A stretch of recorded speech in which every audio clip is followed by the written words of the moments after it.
Havia gritos vindo da sua casa, disse o vizinho. Eu estava fora da cidade por 2 semanas. Instalei câmeras escondidas. Da próxima vez que viajei, assisti às gravações e minha mandíbula caiu. Havia gritos vindo da sua casa. Eu tinha estado fora da cidade por 2 semanas. Somente meus pais tinham as chaves. Eu não gritei. Instalei câmeras escondidas. Na próxima vez que saí, assisti às gravações e minha mandíbula caiu. 30 minutos depois, a polícia estava envolvida. A coisa que você precisa saber é que eu tranco minha casa como se estivesse esperando uma invasão domiciliar. Toda terça-feira, tranca de segurança, fechadura de cilindro duplo, fechadura eletrônica com teclado, o pacote completo. Isso não é paranoia, eu apenas viajo muito a trabalho. Sou consultora, um daqueles empregos vagamente estressantes e com muitas horas faturáveis, onde passo metade da minha vida resolvendo o caos dos outros e a outra metade fingindo que está tudo bem. Que eu volto para casa vazia com restos de comida da semana passada e uma conta de luz não aberta grudada na geladeira com um ímã que diz viver, rir, amar, em letra cursiva falsa. A ironia não me escapa. Voltei no último domingo depois de 2 semanas em Denver. Reuniões consecutivas com clientes, 3 dias de sanduíches frios de aeroporto e um quarto de hotel que definitivamente tinha uma mancha de sangue embaixo da poltrona. Tudo que eu queria era um banho, um burrito congelado e não falar com outro ser humano até quarta-feira. Em vez disso, encontrei o Greg. Greg é meu vizinho. Cerca de 40 e poucos anos, careca de um jeito desafiador, usa meias com sandálias e corta a grama como se fosse uma competição para a qual ele treinou a vida inteira. Ele também é estranhamente simpático, o que por si só já é suspeito. Eu tinha acabado de sair para comprar mantimentos, mal trancando a porta atrás de mim, quando ele estava parado na entrada da garagem, me encarando como se eu fosse uma alienígena que aterrissou ligeiramente fora de curso. Oi, disse ele. Eu acenei com a cabeça. Oi? Então ele me lançou aquele olhar meio preocupado, meio se preparando para algo. Está tudo bem na sua casa? Eu pisquei. Sim. Por quê? Ele coçou a nuca. É que, temos ouvido algumas coisas vindo da sua casa à noite.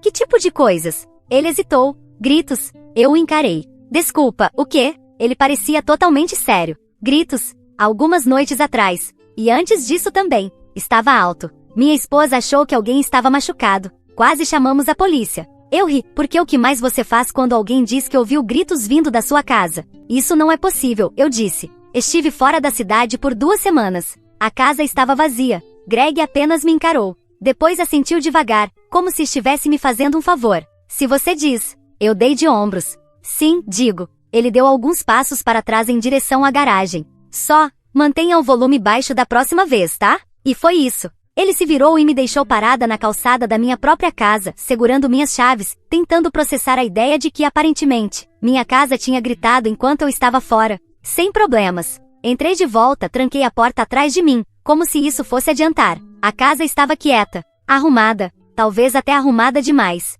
Notei isso quando passei pelo corredor. O espelho estava mais limpo do que eu lembrava. E meu chão nunca brilhou. Eu não faço nada brilhar, eu passo um pano como um adulto normal que não tem tempo para a perfeição. Então, no andar de cima, eu vi. Minha cama estava feita. Não apenas ajeitada, feita estilo hotel. Cantos dobrados com precisão militar, travesseiros fofos, cobertor virado num ângulo perfeito. Como se alguém tivesse assistido muitos vídeos de limpeza e decidido transformar meu quarto em um quadro do Pinterest. Foi aí que a sensação ruim apareceu. Não exatamente medo, mas aquela sensação silenciosa e persistente de que algo está errado. E eu já sabia quem tinha feito isso. Então liguei para minha mãe. Ela atendeu no segundo toque. Soava animada, o que também era suspeito. Oi, querida. Como foi a viagem? Bem, eu disse. Pergunta rápida. Você esteve no meu apartamento?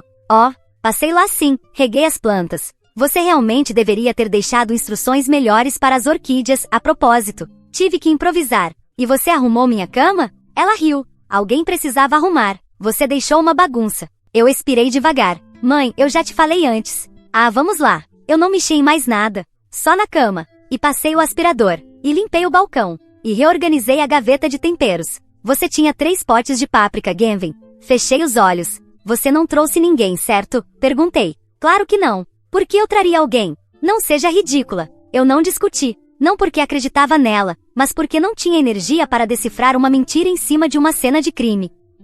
Feita de canela e roupa de cama rearranjada, ela desligou depois de alguns minutos de conselhos de limpeza não solicitados. E um último lembrete de que eu realmente deveria estar namorando mais, porque você não está ficando mais jovem, e não há nada de errado com engenheiros. Sentei-me na beira da cama perfeita, encarando o chão limpo demais, e senti os limites da minha calma começarem a se desfazer. Mais tarde naquele dia, saí de novo. Eu não queria, mas precisava. Greg estava na garagem dele outra vez, movendo caixas como se estivesse construindo um forte. Aproximei-me devagar, como quem tenta não assustar um animal arisco. Oi, eu disse. Ele lançou um olhar de relance. Oi, esfreguei as mãos. Posso perguntar exatamente o que você ouviu vindo da minha casa? Ele hesitou. Não estou acusando ninguém, acrescentei. É só que eu não estava lá, então estou tentando entender o que aconteceu. Greg olhou por cima do meu ombro em direção à minha casa, depois voltou a olhar para mim. Havia pessoas, disse ele, entrando e saindo. Pessoas diferentes. Eu não as reconhecia. Quando? Algumas noites atrás. Por volta da meia-noite. Na noite anterior também. Engoli em seco. E os gritos? Ele coçou a barba. Não era discussão nem briga. Era como alguém com dor. Nada normal. Nada divertido. Eu não disse nada. Ele acrescentou, e não foi a primeira vez. Eu não disse nada antes, mas isso também aconteceu em março. Não foi tão ruim, mas semelhante. Teve uma noite por volta do dia 10 barulhos altos. Gente entrando e saindo. E de novo no começo de junho. Lembro porque foi na véspera do recital de dança da minha filha. Assenti devagar, embora me sentisse tudo menos estável. Olha, disse ele, agora com um tom mais suave, não estou tentando causar confusão. Mas seja lá o que estiver acontecendo aí, não é nada. Voltei para dentro. Tranquei a porta outra vez. Depois peguei minha agenda. 10 de março, eu estava em Atlanta. 2 de junho, eu estava em Denver. Minha mãe disse que regou as plantas, nada mais. Mas havia pessoas na minha casa. E gritos. E eu a centenas de quilômetros de distância, achando que a casa estava vazia. Eu não estava morando sozinha. Eu só era a única pagando o aluguel. Não dormi naquela noite. Não verifiquei as trancas. Nem escovei os dentes. Apenas fiquei deitada na cama, a mesma cama que outra pessoa tinha arrumado para mim, tentando não imaginar coisas que eu não conseguiria desver. Os gritos, os estranhos. O padrão. Março. Junho. Toda vez que eu viajava, algo acontecia na minha casa. E o pior, eu não fazia ideia do que. Não de verdade. Pessoas entrando e saindo. Música. Gritos. Minha cama arrumada de um jeito estranho. Meus pisos limpos demais. Era como se alguém tivesse esfregado a superfície da minha vida e pintado algo por baixo. Algo que eu não deveria notar. Mas eu notei. E agora não conseguia mais deixar de notar. Se você quer entender como tudo isso começou, precisa entender a minha família. E por família quero dizer principalmente meus pais, minha irmã e eu. Uma dessas coisas não é como as outras. Meus pais costumavam ser hippies. Não do tipo fofo que faz o próprio sabão e compra em feiras orgânicas. Quero dizer hippies de verdade. Rodas de tambor, chá de ervas com ingredientes duvidosos. Terapia em grupo na garagem de alguém. Minha mãe costumava usar um chale de batik e falar sobre mudanças de energia, antes de engravidar de mim e trocar o chale por um emprego em um escritório de transportes e um apartamento de 2 quartos nos subúrbios. Eles nunca realmente me perdoaram por isso, aliás por ser o motivo pelo qual tiveram que se tornar responsáveis. Crescendo, sempre havia pequenos vestígios do passado deles espalhados. Livros sobre tantra enterrados sob pilhas de contas de água não pagas, suportes de incenso ao lado das pastas do imposto de renda, um apanhador de sonhos acima da cama do quarto de hóspedes que ninguém podia usar. E claro, a filosofia. Eles acreditavam muito em compartilhar, o que soa bonito, até você perceber o que isso significava na prática. Eu nasci primeiro, 2 anos antes da minha irmã. Naturalmente fiquei com o quarto maior. Esse foi meu primeiro erro. Porque assim que minha irmã fez 5 anos e decidiu que queria transformar o quarto dela em um estúdio de dança, o que durou 3 semanas, meus pais disseram que eu não precisava de todo aquele espaço. Eu nem usava tudo aquilo. Não seria mais legal, mais justo, se ela tivesse acesso aos 2 quartos? Isso virou padrão. Livros? Compartilhe. Brinquedos? Compartilhe. Minha bicicleta? Bem, ela precisa aprender a pedalar, não é? E se eu não quisesse compartilhar, isso significava que eu era egoísta, controladora. Nada espiritual, alguém que ainda não tinha desaprendido o apego capitalista a bens materiais. Sim, essa é uma citação real do meu pai. Eu tinha 8 anos. E o compartilhar era sempre em uma única direção. Ela nunca teve que abrir mão de nada. Nem dos brinquedos, nem da privacidade, nem do armário. Eu era forte e a generosa, a que já tinha o suficiente. Então aprendi a abrir mão da justiça do espaço, de esperar que qualquer coisa realmente me pertencesse, até que fiquei mais velha e cansei disso. Trabalhei durante a faculdade, me formei cedo, consegui um emprego em consultoria de TI que pagava bem e me envelheceu 10 anos em 2. Comprei meu próprio lugar aos 29. Não era uma mansão, mas era sólido. 3 quartos, um pequeno quintal, boa iluminação. Aquele tipo de casa que parecia um sopro de alívio depois de uma vida inteira ouvindo "dá licença". Meus pais odiaram. Você nem tem uma família, minha mãe disse uma vez como se isso fosse uma falha moral. Pra que precisa de tanto espaço? Eu não respondi. Minha irmã já tinha 2 filhos naquela época, casada com um cara que usava meias com rostos de desenho animado e chamava todo mundo de Bru. Eles tinham uma casa menor na cidade vizinha, um fixer-upper que nunca consertaram de fato. Toda vez que meus pais os visitavam, voltavam com munição nova. Sua irmã está se afogando em contas. As crianças precisam de espaço para brincar. Não é justo você ter tudo isso e ela estar lutando. No começo, ofereci o que podia. Fiquei de babá, paguei uma viagem de fim de semana, ajudei a substituir uma máquina de lavar quebrada uma vez. Mas não foi o suficiente porque o que eles queriam, o que eventualmente disseram em voz alta, era que eu reduzisse e vendesse minha casa, me mudasse para um lugar menor e desse a diferença para minha irmã. Você mal para em casa mesmo, disse meu pai. Para que desperdiçar? Eu disse não, com calma, com firmeza, sem culpa. E eles não lidaram bem com isso. Durante um tempo pararam de falar comigo a não ser por chats em grupo ou jantares de família constrangedores. Depois minha mãe começou a se reaproximar. Um dia, ligou do nada e disse, estava pensando nas suas orquídeas. Eu ficaria feliz em regá-las quando você viajar. Foi assim que começou. Só regar plantas. Depois virou, notei que o tapete precisava ser aspirado, então fiz isso, espero que não se importe. Depois, você realmente devia organizar melhor a entrada.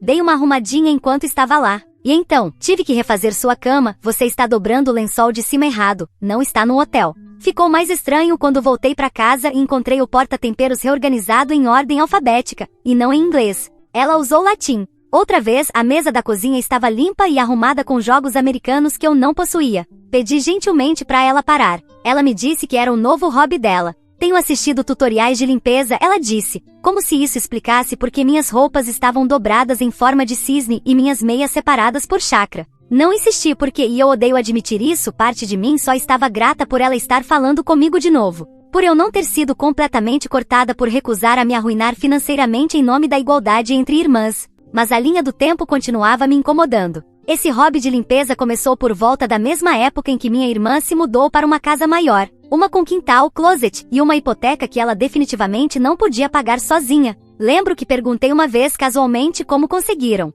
Minha irmã apenas sorriu. Recebemos ajuda. De quem? Ela não disse e eu não perguntei, porque parte de mim já sabia que se eu cavasse demais, encontraria algo podre por baixo. Algo que eu não conseguiria ignorar. Eu só não sabia ainda o quão ruim era. Não naquela época. Ainda não. Eu não queria ser o tipo de pessoa que instala câmeras escondidas na própria casa. Eu queria ser normal. Entediante até. O tipo de mulher que diz obrigada, mãe, quando a mãe oferece para regar as plantas, e que não fica se perguntando se isso é código para outra coisa. O tipo de mulher que tranca a porta e assume que quando voltar, a cama ainda vai estar do jeito que deixou. Mas depois do que Greg me contou, os gritos, os estranhos, o jeito como ele me olhou, como se eu estivesse mentindo ao dizer que a casa estava vazia, eu não podia mais ser aquela mulher. Então tomei uma decisão. Minha próxima viagem de trabalho já estava marcada. Boise. 3 dias. Uma reunião de implantação com uma equipe do exterior. Eu estaria fora. A casa estaria vazia. E minha mãe, que já sabia da minha agenda, com certeza arranjaria um motivo para passar lá.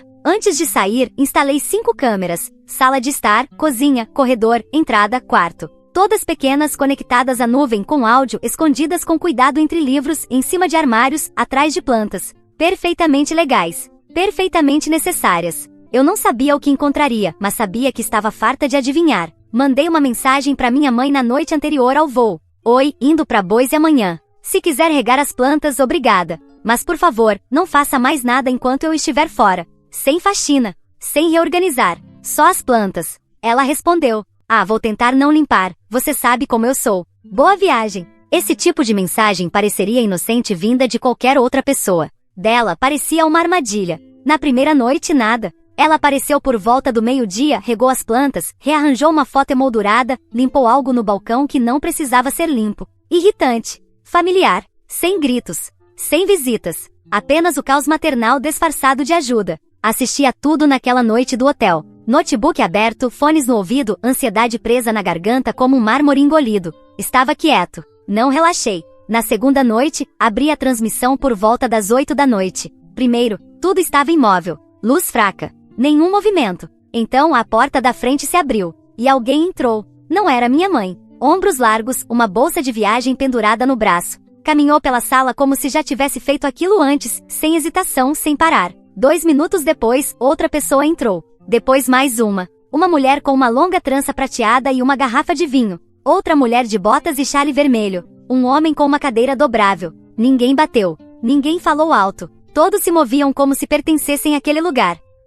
Fiquei olhando para a tela. Não pisquei. Então meu telefone tocou. Oi, onde você está? Nossa ligação com a equipe da Índia começou há alguns minutos. Droga, eu tinha esquecido completamente por causa do fuso horário. Era manhã para eles, só mais uma terça-feira para mim. Era o começo de algo para o qual eu ainda não tinha palavras. Fechei a transmissão, peguei o laptop do trabalho, entrei no Zoom. Não vou fingir que lembro do que se tratava a reunião. Imagine isto, você acabou de ver estranhos entrando na sua casa, não seu vizinho, nem um amigo, estranhos com bolsas, garrafas de vinho e cadeiras dobráveis. Agora imagine trocar de janela e fingir se importar com sincronização de dados corporativos, enquanto alguém chamado Rishi te apresenta um slide que você não entende. Em um dia normal eu assentiria, sorriria, provavelmente concordaria com coisas das quais me arrependeria depois. Por dentro eu estava em queda livre. Por fora com o microfone desligado. A reunião durou 30 minutos. Pareceu durar 10 horas. Assim que terminou, abri novamente a transmissão das câmeras. E queria não ter feito isso. A sala estava cheia. Pessoas espalhadas pelos móveis como se fossem delas. As luzes estavam baixas. Música tocava, algo suave e rítmico. Houve risos. Alguém acendeu uma vela. Vi um homem usando apenas cueca boxer estirado no meu sofá. Uma mulher sentada de pernas cruzadas no tapete abriu um pequeno estojo preto. Vários itens inconfundivelmente adultos foram dispostos na minha mesa de centro, algo de couro, algo brilhante, algo que se mexia. Outra pessoa caminhava descalça pelo corredor segurando algo que parecia uma venda. Ela riu enquanto passava pela estante, a estante onde eu tinha escondido a câmera. Ela olhou diretamente para ela. Não dentro da lente, mas próximo ao bastante. Mesmo assim, eu me senti gelada. Essa é a minha casa. Esse é o meu sofá. Essa é a minha mesa. Eu almoço ali. Coloco minhas canecas de café ali. E agora isso. Fechei o notebook rápido, como se estivesse quente, como se pudesse me queimar. Ainda estava olhando para o teto quando o telefone tocou de novo. Número desconhecido. Atendi mesmo assim. Alô? É Gavin Kessler? Sim. Aqui é o oficial Brennan, da polícia de Maple Glen. Estamos respondendo a uma denúncia sobre uma reunião em sua residência nesta noite. A senhora tem conhecimento de alguém utilizando a propriedade neste momento? Engoli em seco. Não. Estou em Boise. Não estou em casa. Tivemos vários indivíduos no local expressando preocupação após descobrirem dispositivos de vigilância dentro da casa. Alguns não sabiam que estavam sendo gravados. Seus pais estão atualmente presentes e dizem que tinham permissão para usar o espaço. Eles não tinham. A senhora é listada como proprietária da casa, correto? Sim. Pode confirmar se alguém recebeu permissão para realizar um evento na residência? Não. Eu disse à minha mãe que ela podia regar as plantas. Mandei uma mensagem. Só isso. Ainda tem essa mensagem? Sim, posso enviá-la. Certo. A senhora pode ser contatada para um depoimento formal. Até o momento não está com nenhum problema legal. Mas deve estar ciente de que podem existir questões de zoneamento ou licenciamento sendo analisadas. Ok. Entraremos em contato. Ele desligou. Eu não. Fiquei sentada, ainda olhando para a tela, ainda tentando processar o fato de que eu não tinha imaginado aquilo, ainda tentando esquecer o que vi, e sabendo que nunca conseguiria. 15 minutos depois da ligação da polícia, meu telefone tocou de novo. Dessa vez era minha mãe. Quase não atendi. Fiquei olhando para a tela como se ela fosse me morder, mas a curiosidade fala mais alto que o medo. E eu ainda não tinha ouvido sua voz desde que vi pessoas tirando a roupa na minha sala e organizando objetos de bondade na minha mesa de centro. Então atendi. Querida, oi, escuta só.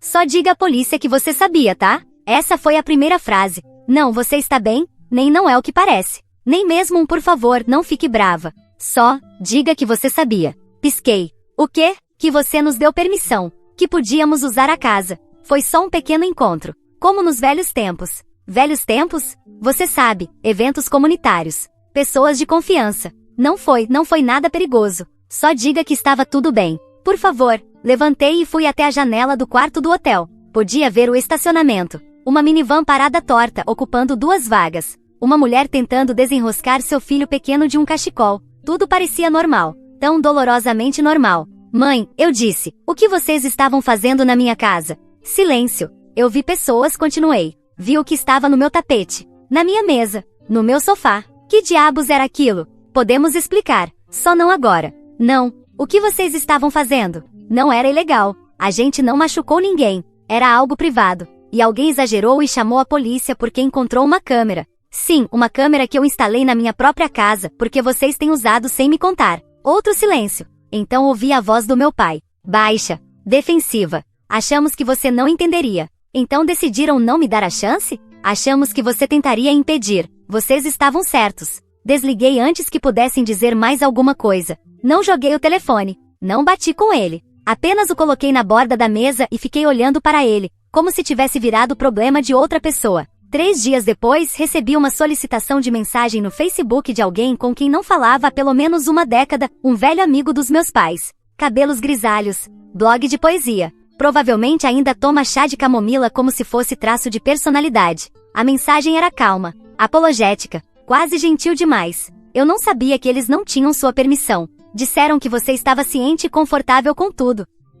Sinto muito. Se ajudar, este é o site que eles usaram para organizar tudo. Havia um link, sem nome, sem logotipo, apenas uma URL limpa com aparência privada. Cliquei. O site era lindo, daquele jeito estéril e super projetado que faz você se sentir prestes a, sem querer, entrar para uma seita. Cores suaves, fontes tranquilas, palavras como liberdade através da confiança e espaços seguros rotativos, encontros privados e selecionados. Doações sugeridas, 400, 850, $1.200. Um calendário de eventos. Cada data alinhada com uma das minhas viagens a trabalho. Cada local listado de forma vaga, mas eu reconheci as fotos. Uma delas tinha uma taça de vinho sobre uma mesa que eu mesma reformei durante o confinamento. Outra mostrava o tapete que minha mãe sempre dizia ser simples demais. Eles não tinham apenas emprestado minha casa. Eles a exibiram. Havia um pseudônimo de anfitrião. O e-mail associado usava o apelido antigo da minha mãe dos tempos hippies, apenas escrito ao contrário.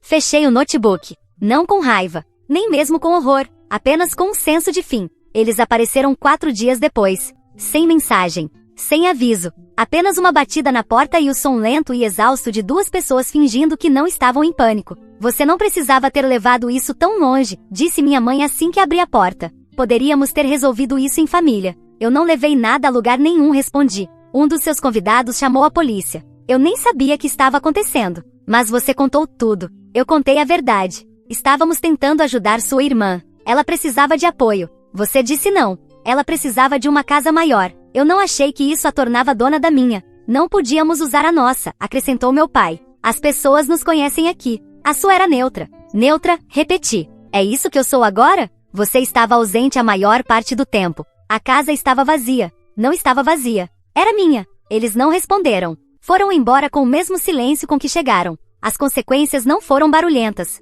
Foram piores do que isso. Violações de licença. Reclamações de zoneamento. Uma ordem de cessar e desistir da prefeitura. Uma carta do IRS perguntando sobre rendimentos não declarados.